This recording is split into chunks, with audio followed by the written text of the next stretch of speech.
Who cares? Hi, I'm Dave Arnott, the Christian Economist. Listen to this interesting quote from my fellow Christian economist Art Lindsley, writing in the book Counting the Cost. Government should punish evil but not do good. The church should do good but not punish evil. That's a fascinating statement. I'm not sure if it's direct as a commandment, but more of a generality. I believe it is true. Government should punish evil but not do good. The church should do good but not punish evil. We endured 62 hours without electricity last week at our home in Texas. Classes were canceled at the university all week. Toward the end of the crisis, the house on the street behind us burned down when an ember fell out of the fireplace that they're using for heat because there's no electricity. Senator Ted Cruz was criticized for taking a vacation in Cancun during the cold spell and the electrical outage. He admitted to a sense of guilt, and he returned to Texas on the next flight. But Ted Cruz's specific behavior is not my subject today. Someone did suggest he should have stayed in the state to show concern for the electorate. Do you want a government who cares? I don't.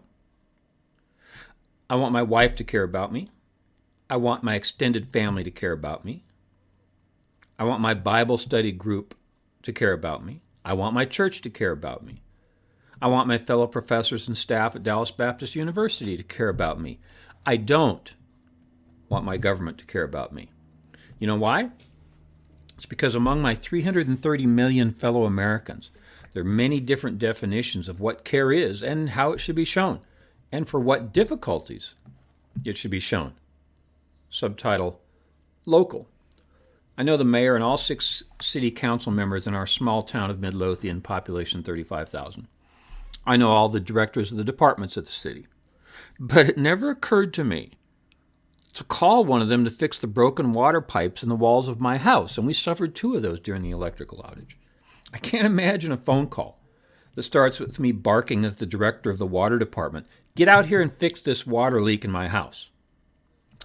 But I did receive and give help among these 3 groups. Number 1, there was a couple in our church small group. Number 2, a fellow church member who is not in our small group. And 3, a neighbor. Look, if we see 4 concentric circles, my wife Ginger and I are in the center circle. Our church small group is in the next circle. Church is in the 3rd. Neighbors are in the 4th. That means I have to get all the way to the 5th concentric circle before I reach any form of government, which is my city of Midlothian. Subtitle, Strong Towns.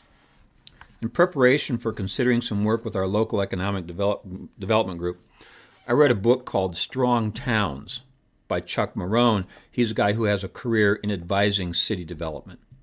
He has a chapter on politics, which at first didn't interest me, but I did learn something from the chapter. He paints the same concentric circles I just mentioned.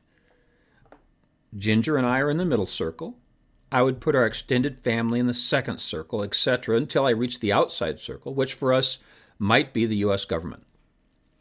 Ginger and I are total socialists in the inner circle. Think about it. My money is her money. Her money is my money. We practice the dictum, from each according to his ability, to each according to his need.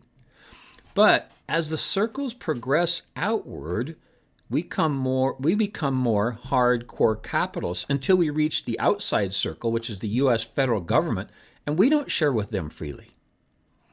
This is where I depart from many fellow Christian economists who believe in socialism.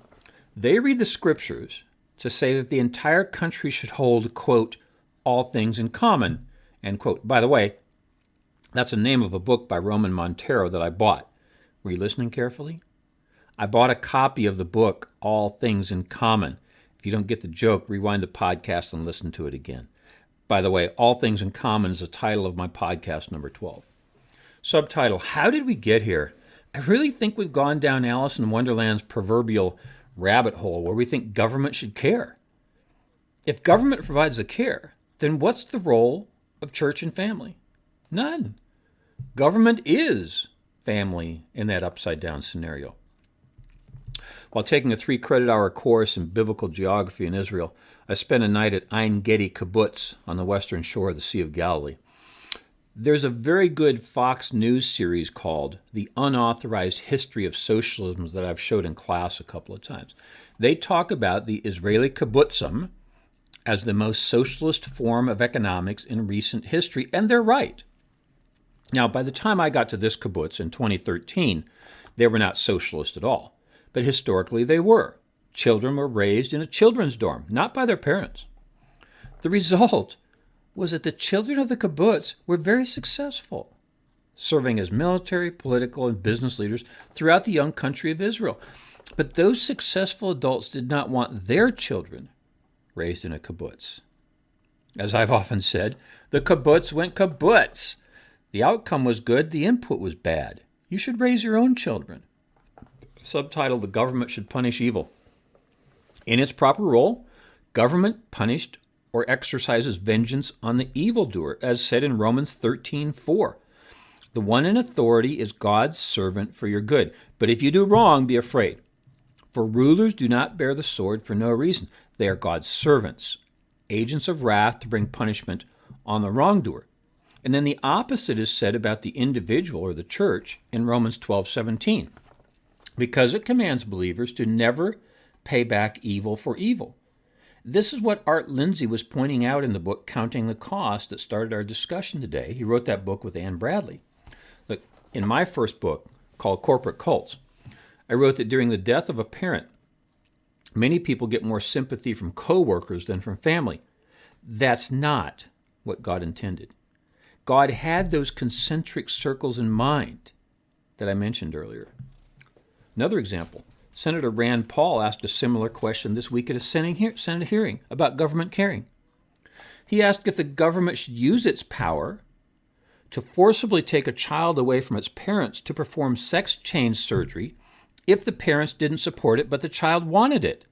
Now listen, he's being kind of snarky here, but he's got a point. Why not?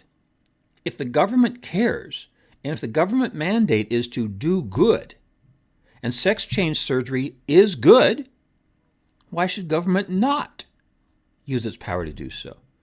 Or our answer as Christian Economist provides a good answer to Senator Paul's question. Government should not try to do good. It should punish evil, because sex change to a minor is one person's version of good, but it violates many other people's versions of good. Even more extreme, Yasser Abdel Said was arrested in the Fort Worth suburb of Justin, Texas, for the murder of his 2 daughters in Florida. This Muslim man killed his daughters in Florida because they were dating infidels. To state it too gently, Mr. Said's version of caring is different from mine. It seems to me that instead of the government caring a bit about Mr. Said, the government should punish the evil he did. See what happens when a country starts caring? Because the question of caring for who and for what gets really skewed among 330 million people. I make the case for Christian economics support of smaller government for this very reason in podcast number 48, which is titled, Small Government is Beautiful. Subtitle, The Church Should Do Good. As I've pointed out in the little book, Economics and the Christian Worldview, it's the Good Samaritan story, not the good government story. I unpack that in more detail in podcast number 50, titled The Capitalist Good Samaritan. Look, an impactful story of the power of group volunteering is told in the movie Dunkirk. The British government had made a tragic mistake at the beginning of World War II, and 338,000 troops were trapped on the Normandy beach. The government could not muster enough ships to rescue them, so a volunteer navy of 861 small vessels crisscrossed the British Channel for 2 days and rescued them all. The inability of a government agency is told in clear detail. To apply Dunkirk to my story today, my neighbors and I formed our own little survival group when the government agency called ERCOT cut off our power for 3 days. ERCOT means the Electric Reliability Council of Texas. They may want to remove the term reliable from that title. The Catholic Church has a history of governing. It's really something of a tangent to my message today, so I'll mention it only briefly. The Catholic Church governed most of Italy in 590 A.D. under Pope Gregory I. This time marked the consolidation of lands controlled by the authority of Pope and thus the Church's power into what would later be known as the Papal States. Now, defenders of Catholicism say the Church properly filled a void in power. Dissenters will say the Catholic Church was power hungry. I'm not taking either side today. I'm simply pointing out that Church's government did not end well. It is one of the darker stains on the Catholic Church. And actually, they'll tell you in southern Italy, around Naples, where I've visited twice, that the mafia's idea of family power grew out of that top-down hierarchical form of governance from the Catholic Church. But I'm wandering too far from my subject, and there's no need for me to poke the bear when the bear in this case is the mafia and the Catholic Church. So I'll close with what might provide the best story of the integration of governance and church. I attended Central Christian College of Kansas when Bruce Klein was the president of the college in the 1970s. His 5 children were about my age, so I knew them well. Later in life, one of those adult children mentioned to me that there was always someone living in our basement. When I asked for details, she explained that her father played 2 roles in this particular story. As the president of the college, he was really the government in this case. He often kicked someone out of college. It was pretty easy to get kicked out of a small Christian college in the 1970s for smoking, drinking, drugs, or sex. Often, a student had nowhere to go. So in his second role as caring Christian, Bruce Klein invited the expelled student to live in his basement until the end of the semester. Now, some people will say that's hypocrisy, but I don't think so. I think it provides the best example of how we can honor those in power over us, the government, and care for those who need our help as Christians. See, honor those in power happens to be one of the 10 Commandments of Economics from the book I wrote with Sergei Sedamatov titled Biblical Economic Policy. So I'm back to where we started. Art Lindsley was right. Government should punish evil but not do good. The church should do good but not punish evil. What should the government do? Govern. After all, it's the government, not the giver-ment. What should the church do? Good. I'm Dave Arnott, the Christian Economist, where our slogan is, fear God, tell the truth, earn a profit. See you next time.